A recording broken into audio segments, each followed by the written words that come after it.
Hi, I'm Dr. Mangesh Kamath. I'm a senior consultant medical oncologist, hematologist, and bone marrow transplant physician practicing at Helios Cancer and Hematology Clinics, Bengaluru. September is widely observed as World Blood Cancer Awareness Month, so I thought I will create a series of short videos to educate you about the different types of blood cancer. Blood cancer is cancer of the blood components. So as we are aware, in blood we have three major components: the red blood cells, which are primarily responsible for reaching oxygen to each of the cells in our body; the white blood cells, which are responsible for protecting our body from all the harmful elements in the atmosphere such as bacteria, virus, fungi and so on; and last but not the least, platelets. Platelets are responsible for preventing excess bleeding whenever we have an injury in our body. The injury can be from outside or injury can be from inside. So these three components, when there is an abnormality in their structure and function, they can cause blood cancers. Now we are all aware of the fact that all the blood components are primarily manufactured in our bone marrow. Bone marrow is the factory of our blood, where we have millions of mother cells called as stem cells, hematopoietic stem cells, and these, through a series of maturation events, can undergo maturation into either the RBC line, the WBC line, or the platelet line.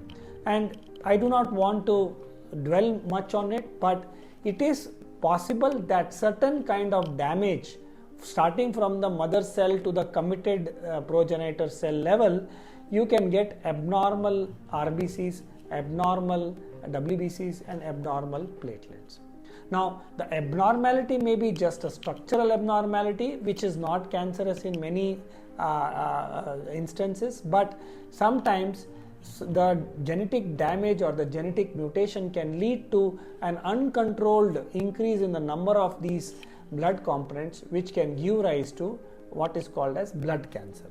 So basically we need to understand, whenever we get a blood cancer, is it confirmed by all the tests that are available to diagnose blood cancer?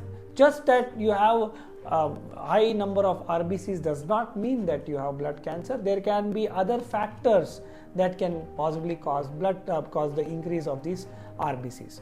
A case in example: a patient comes with a hemoglobin of 18.9, which is much above the normal limit of 13 to 17. Does this patient have blood cancer? So what we do as oncologist, hematologist is ask them if they have certain predisposition to developing a high hemoglobin, such as if they are living at a high altitude. People who live at high altitude from their childhood are known to have a higher hemoglobin levels because the oxygen concentration at that high altitude is low. So to provide better quantities of oxygen to the cells, the RBC production is increased. So it's a physiological change and it's not a cancerous change. Second is that chain smokers, some chain smokers may be having high hemoglobin levels, and this again is not necessarily cancer. Many a times, if the smoking is stopped by these individuals, the hemoglobin or the RBC levels can come to a normal level. So folks, remember one thing: not all increase in blood cells is blood cancer. You need to be evaluated by a series of tests that only an oncologist or hematologist like me can do, and once we do all these battery of tests, then we can let you know whether this is a physiological or a paranormal increase in your blood components, or is it a blood cancer.